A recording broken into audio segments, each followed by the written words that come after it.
Welcome back to Twisted Reality. I want to talk about another case today. As you can see the two boys behind me. They are Patrick Warren and David Spencer.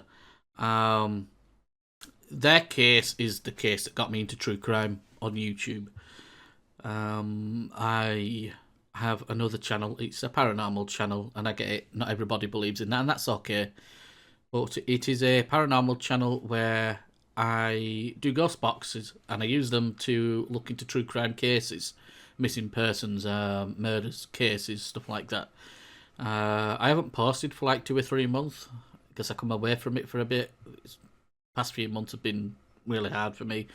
So I stepped away from the paranormal side of things for a while, and really decided to put my energy into Twisted Reality and another channel that I'm going to start posting a different type of true crime video to, called Injustice. I'll put the link below if you're interested in that. Go over and show your support. That'd be awesome.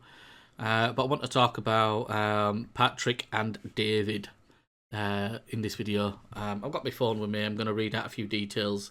Just a quick overview of what happened. On the evening of Boxing Day 1996, best friends Patrick Warren and David Spencer left their Chelmsley Wood residence to play outside. Patrick left on his brand new bicycle, which had been a Christmas present, while David was on foot. The boys had been spotted by a police officer earlier that afternoon playing with another group of children in Meriden Park, where they had been warned by the officer not to play on the frozen pond. After returning home, they told their parents of their plans to visit one of Patrick's brothers that evening, Derek Warren. Another of Patrick's brothers went looking for the boys the next day when he found out they had not arrived. The last known sighting of the boys was just after midnight by a petrol station attendant who gave them a packet of biscuits. Patrick's brand new red Apollo bicycle was found abandoned behind the petrol station near the bins, although the police did not realise that it was his until several weeks later. The petrol station attendant said she saw the boys walking towards the local shopping centre. For the Americans out there that watch my channel, this shopping centre is a mall. The police initially treated the boys' disappearance as a normal missing persons inquiry, but despite no confirmed sightings of them after Boxing Day, senior officers told the media that there was no reason to suppose that they had come to any harm. Professor David Wilson, a criminologist who studied the police's initial response to the boys' disappearance, concluded that David and Patrick's working-class background affected how their case was handled. If it had been two boys from middle-class Solihull that went missing, that case would have been treated initially very differently, and it's about that word we're never allowed to use, class. This was about a class judgment that was made that was prepared to see them as runaways as opposed to vulnerable, just because of their background. The boys' disappearance received little media attention beyond local press, in what has been cited as an example of missing white girl syndrome. However, the boys' faces were among the first to appear on milk cartons in a groundbreaking campaign launched by the National Missing Persons Helpline in April 1997. Just days after the boys' disappearance, 17-year-old Nicola Dixon was found raped and murdered in a graveyard 8 miles away in Sutton Coldfield. Though her killer was found and convicted, the police say that the police resources and the media attention between Christmas 1996 New Year's Day 1997 was dominated by the Dixon case. On the 10th anniversary of their disappearance, the boys were the subject of a BBC Crime Watch special, Appeal for Information, which drew no fresh leads. In 2003, West Midlands Police publicly announced that they had arrested a 37-year-old man in connection with the disappearances. He was later released on bail and has never been charged. Following a second Crime Watch appeal, fresh new leads were announced by the police. In 2006, the police announced they were closer than ever to solving the mystery of what happened to the boys. But despite renewed hope from families, no one has ever been charged with their abduction. After the case was reviewed in 2006, convicted murderer and PDF file Brian Lunfield was named as a suspect. However, police were not able to secure a confession or obtain tangible evidence to connect him to the boy's disappearance. The police absolutely dropped the ball with this case. Patrick and David were treated as just runaways. They were treated as bad kids and thought of as bad kids by the police and just treated as runaways. Their disappearance was not a concern to the police at all in the initial stages of them disappearing and the investigation. And later on they were, but it was already too late.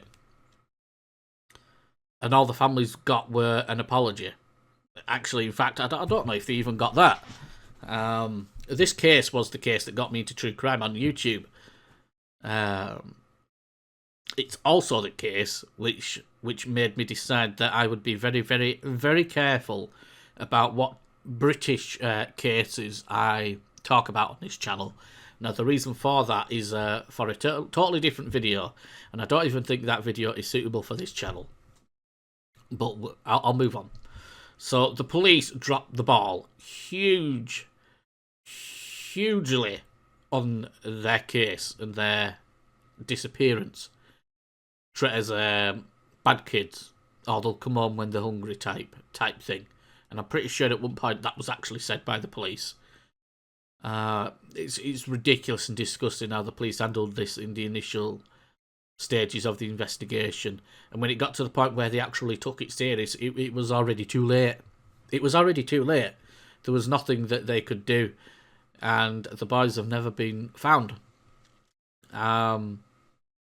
Sadly, although I don't want to give up hope, I don't think they ever will be. The main suspect is in jail for the rape and unaliving of another boy. This suspect is the only person in British history to be tried and convicted of kidnapping two boys with the intent of sexually assaulting them. Because that's the type of dude this dude is, because he's still alive. He's in jail for another unaliving.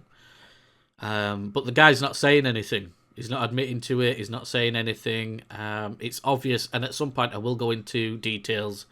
In another video, I'll go into details about Brian Field.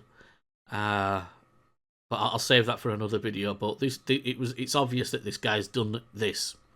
He was spotted in the area also, driving around drunk, in the same area that the boys disappeared from, driving around drunk in his van.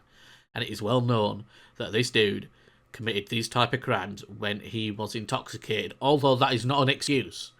But it is well known that that's what he did when he was like that. And he was driving around in the same area. Not only that, these boys played not that far away from this guy's house where he lived. This guy did it. It's not just because of that. There's other details, which, if you were to look into it, you would say the same. That this guy definitely took these boys, unalived them, and disposed of their bodies somewhere very deep. In my opinion, very deep. I don't think that he will ever tell the police where these boys are or what happened to them, because that's the game in it. That's the game that these type of people play. They're psychopaths. They're evil. The dude's evil incarnate. He's not the only one, but he is. He's evil incarnate. And it's a power play, a game to them. They've got nothing else in life other than to play this game. They've got where he is. He's got zero control over anything he does. So this is that ounce of control he's still got in his life. Not telling people what happened to the boys. He's not going to tell. He'll take it to his grave. The guy will take it to his grave.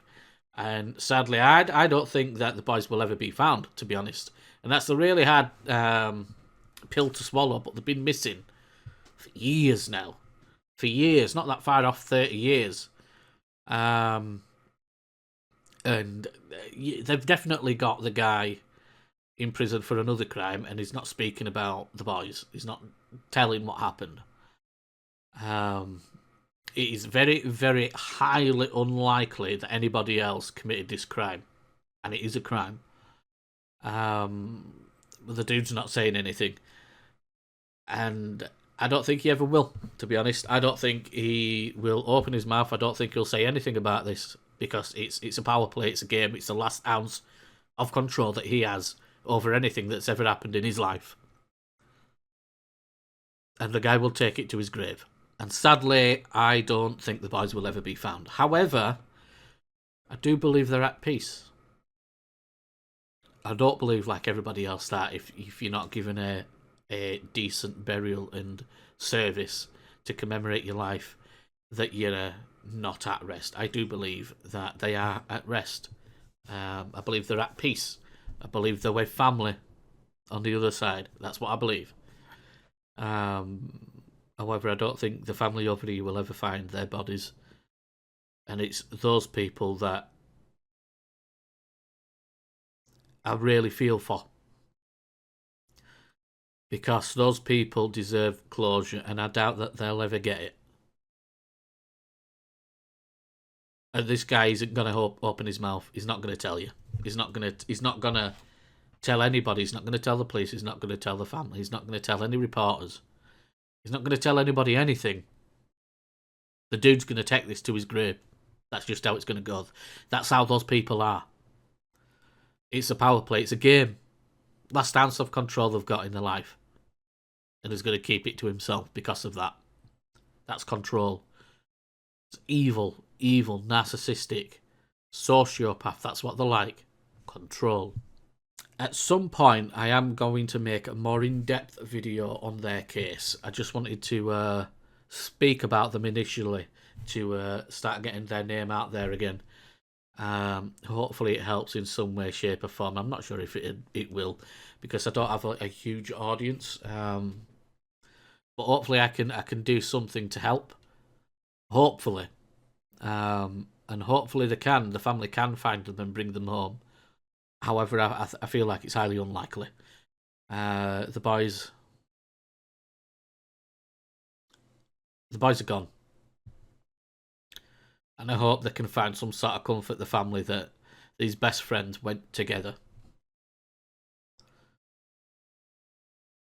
And I do hope, I really, really do hope, again, even though I feel like it's highly unlikely that it will happen, I do hope that the dude will open his mouth and tell all. Tell you exactly what you need to hear. And you are capable of bringing these boys home. Personal thoughts. He did it. And I'm sorry, but I don't think you will find them. Hope says that you will. Or I hope that you will. But realistically, they've been gone for so long.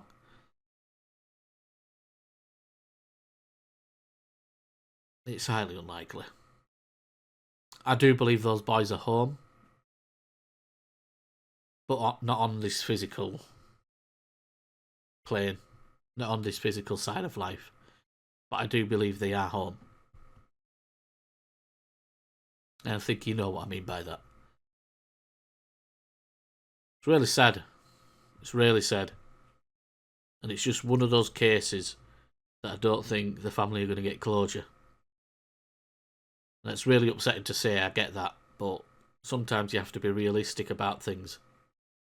Keep hope alive, sure. Absolutely. But sometimes you just have to be realistic. This case is not going to have the outcome that everybody wants it to have. And that's just my opinion. But in this case, I just think that that's how it's going to be. I'm going to leave it here. Again, this isn't going to be my last video on the boys, on David and Patrick. I'm going to start structuring my videos better. and hopefully put out better quality content for you people to watch. I've got another channel running called Injustice. I'll put the link in the description below if you want to check that out and go over and subscribe and show your support. That'd be awesome. It's okay if you don't. That's okay. But if you would like to and you do, you're awesome. And that would be great. It would be a huge help. But until next time, ladies and gentlemen, bye-bye.